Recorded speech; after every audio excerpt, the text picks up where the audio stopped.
Hi everyone, my name is Brian Sayre. I'm a communications student here at CommatStark.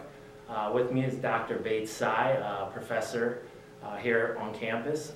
Today we're going to be talking to her, getting to know her a little bit better so that maybe prospective students coming into the major could just get to know the professors better. And so without further ado, Bei, if you'd like to introduce yourself.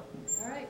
Well, thank you for giving me the opportunity and have a chance to talk about myself, and so our student might get more ideas who we are and what we do.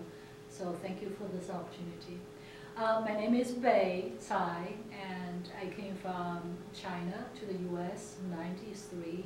So I've been here for over 20 years. I got my master's degree in American literature, and then I got my PhD in communication. I graduated with my PhD program from Bowling Green State University. So I'm stuck here in Ohio for a long time. Yeah, it's cold right now. Mm-hmm. Now, is there an avenue that you specialize in communication? My research area and my PhD program has been in intercultural communication, and I study people from different cultures, how they interact, communication, how they interact and how they communicate. I also do some gender communication studies from non-Western perspectives, and one of my recent research has been on Chinese political communication. Yeah. Now, I took gender communication. That was interesting. I'm sure it would be really interesting to take gender with the aspect of different cultures, because it's just, that's a big deal. So, I guess give the students an idea of your teaching style. What would you say kind of describes how you like to go about, just teaching? Well, I teach some of the upper level classes, and so I think one of the goals is to make our assignments more interactive, more engaging, so that allows students to have active learning instead of memorization of information. So I always put a lot of value on creating assignments that help students with active learning. In the classroom, I always make a point of using relevant, real-world examples so that students hear the information and they see examples that I use that can demonstrate concepts or theories. I always find that to be very helpful for students to understand, comprehend information. I also, want students to feel comfortable in the classroom when we talk about sensitive issues, and also critical thinking skills are also a big part of what I teach, and I feel very, very strongly about critical skills and exam issues from within various kind of contexts, rather than studying an issue regardless of the context. So those are some of my teaching styles or philosophies. I really like the idea that, real world examples, because I think that's something that, students really need, because, as a student, I just, I couldn't agree more with that, that sort of effort. And like you said, memorization is, students cram and then they forget it, and so to be more interactive is always good. So, now, just kind of a communication question in general. How do you think communication has sort of evolved, or not evolved, but will evolve over the next 10 years? Where do you see communication going? Okay, I would say I will focus on two issues. I think communication technology has, developed so fast, and it definitely has changed communication as we know of communication. It used to be face-to-face, and today communication takes on this multimedia and social media. It's definitely in that direction, and for that reason, lots of the communication departments are trying to keep up with what's happening in communication technology. technology. And that's definitely one of the things we're going to see more change, more mediated, technology kind of driven Right. opportunities for communication. That is one thing. The other thing is globalization. You know, people are just not talking to other people who are born in the same place, grew up in the same place, go to school in the same place.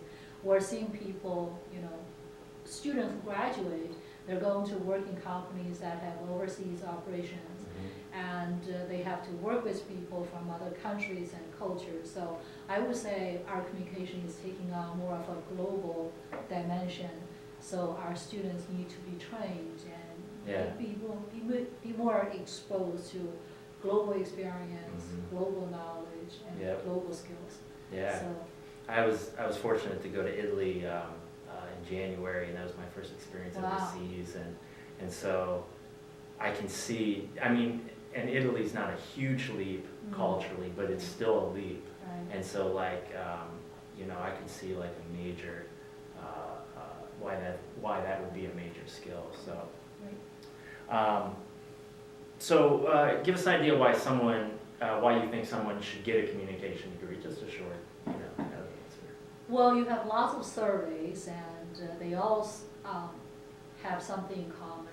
That is, good communication skills are required in all majors and all professions. Right. So when we talk about good communication skills, we're talking about face-to-face. We're talking about oral, public speaking, presentations. We're talking about written communication.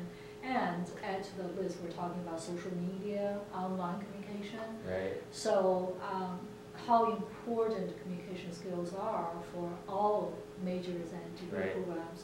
So that's definitely, you know, the most important, you know, in a nutshell. That's how why you should get one. Yeah, absolutely. Yeah. Just a small tidbit. What piece of advice would you give, like an incoming freshman to the communication program, or even someone that's just kind of new to CommatStark? Right. Well, I'm thinking today's communication specialists who are going to have professions or career outside college, people expect them to have multiple skills in multiple formats. So when you come in, you can now say, I'm just really enjoy face-to-face communication. Then I'm taking all classes in interpersonal related classes. Somebody says, I'm really interested in, you know, online communication. That's what I'm going to focus on. Right. I think our students should be trained all around, and they have the skills in all different contexts of communication. Right. And that's something, you know, if you're not very good with technical skills and, you know, like visual design, well, take a class or two. Right, You need to be trained in all areas and be able to deliver all forms, all formats of communication. Yeah, so step outside your comfort zone, basically. Oh, yeah. And just because you're not good at something, Right. that's all the reason you need to take the class. Yeah, exactly. Okay. That's pretty much it, but to conclude, just to kind of, you know, I don't know if impersonalize is a word, but to kind of tell the students something, a fun fact about you or something they may not know about you. I like color, so I love flowers. Yeah. And in the winter time, when I don't see the green, I don't see flowers, I have no problem having fake flowers in my office or fake flowers in my house. I just need that color. Right. And just to put me in a better mood. So that's probably a little bit fun things about me. I take a visual design class, and they're talking about color right now and how important it is and stuff. So, okay. Hopefully you learned a little bit more about Dr. Tsai, and don't forget to like us on Facebook, CommatStark, or follow us on Twitter at KSUStark. Thanks. See you.